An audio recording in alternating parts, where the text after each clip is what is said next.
కథల ప్రపంచంలోకి అడుగుపెట్టండి. అందరికీ నమస్కారం. మన ఈనాటి కథా విశ్లేషణకు స్వాగతం.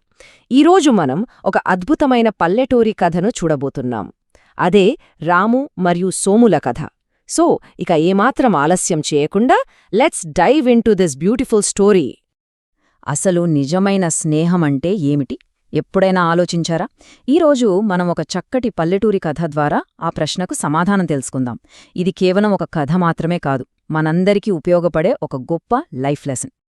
కథలోకి వెళితే ఒక పల్లెటూరిలో రాము, సోము అనే ఇద్దరు పిల్లలుండేవారు. వీళ్ళిద్దరూ ఒకే బడిలో ఒకే క్లాస్లో చదువుకునేవాళ్లు. కాని వాళ్ళిద్దరి మనస్తత్వాలు కంప్లీట్ ఆపోజిట్ అన్నమాట. ఎలాగంటే రాము చూడ్డానికి చాలా చురుకైనవాడు, చదువులో ఆటల్లో ఎప్పుడూ ఫస్టే. కాని ఒక పెద్ద మైనస్ ఉంది. అదేంటంటే విపరీతమైన స్వార్థం. తన వస్తువులు ఎవరికీ ఇవ్వడు, ఎవరికీ అస్సలు సహాయం చేయడు. ఇక సోము విషయానికొస్తే తను చదువులో యావరేజ్ స్టూడెంట్ అయినా అందరితో చాలా ప్రేమగా ఉంటాడు. ఎవరికి ఏ చిన్న కష్టం వచ్చినా సరే వెంటనే పరిగెట్టుకెళ్ళి తనకి చేతనైన సహాయం చేస్తాడు. చూశారు కదా ఇద్దరికి ఎంత తేడా ఉందో. ఒకరోజు బడిలో చిత్రలేఖనం, అదేనండి డ్రాయింగ్ కాంపిటీషన్ జరిగింది. రాము చాలా ఉత్సాహంగా తన కొత్త రంగుల పెట్టెను స్కూల్కి తెచ్చుకున్నాడు. కాని పాపం సోము విషయానికొచ్చేసరికి ఒక చిన్న యాక్సిడెంట్ జరిగింది. స్కూల్కి వస్తుండగా దారిలో అనుకోకుండా అతని రంగుల పెట్టె కింద పడిపోయి అందులో ఉన్న రంగులన్నీ పూర్తిగా పాడైపోయాయి. ఇప్పుడు కాంపిటీషన్లో పాల్గొనడానికి సోము దగ్గర కనీసం ఒక్క రంగు కూడా లేదు. అప్పుడు సోము చాలా బాధపడుతూ ధైర్యం చేసి రాము దగ్గరికి వెళ్లాడు. రాము, నా రంగులు పాడైపోయాయిరా, ప్లీజ్ నీ రంగులు కొద్దిసేపిస్తావా అని బతిమిలాడాడు. దానికి రాము ఎలా రియాక్ట్ అయ్యాడో తెలుసా? చాలా అహంకారంతో ఏమాత్రం ఆలోచించకుండా నేనివ్వను, ఇస్తే నా రంగులైపోతాయి, పైగా ఫస్ట్ ప్రైజ్ నాకే రావాలి అని చాలా కరాఖండిగా ముఖం మీద చెప్పేశాడు. రాము చూపించిన ఈ స్వార్థం వల్ల పాపం సోము ఆ పోటీలో సరిగ్గా పాల్గొనలేకపోయాడు. ఆ తర్వాత కొన్ని రోజులు గడిచాయి. ఒకరోజు సాయంత్రం పిల్లలంతా స్కూల్ గ్రౌండ్లో ఎంతో సరదాగా ఆడుకుంటున్నారు.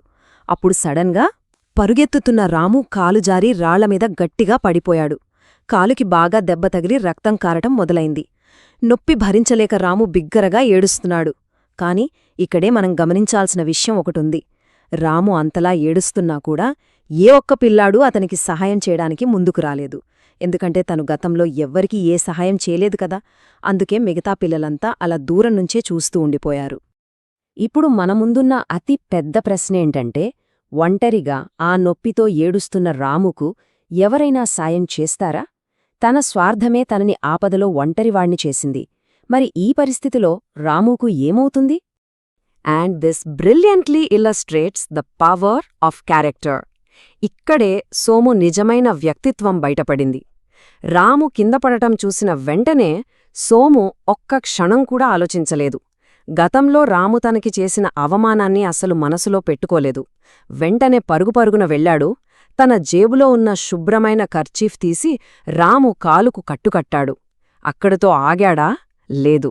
నడవలేక ఇబ్బంది పడుతున్న రామును తన భుజం మీద ఆసరగా పట్టుకుని మెల్లగా తీసుకెళ్లి వాళ్ళింటి దగ్గర సురక్షితంగా దిగబెట్టాడు. సోము చేసిన ఈ నిస్వార్థమైన సహాయానికి రామ్ కళ్లల్లో నీళ్లు తిరిగాయి. ఎంతో పశ్చాత్తాపంతో, సోము, ఆ రోజు నేన్నీకు రంగులివ్వకుండా చాలా స్వార్థంగా ప్రవర్తించానురా. అయినా నువ్వు నామీదెలాంటి కోపం పెట్టుకోకుండా ఇంత సహాయం చేశావు, నన్ను క్షమించు అని అడిగాడు. అప్పుడు సోము చాలా ప్రశాంతంగా ఒక అందమైన చిరునవ్వుతో, పర్వాలేదు రాము, స్నేహితులన్నాక సాయం చేసుకోవాలి కదా అని అన్నాడు.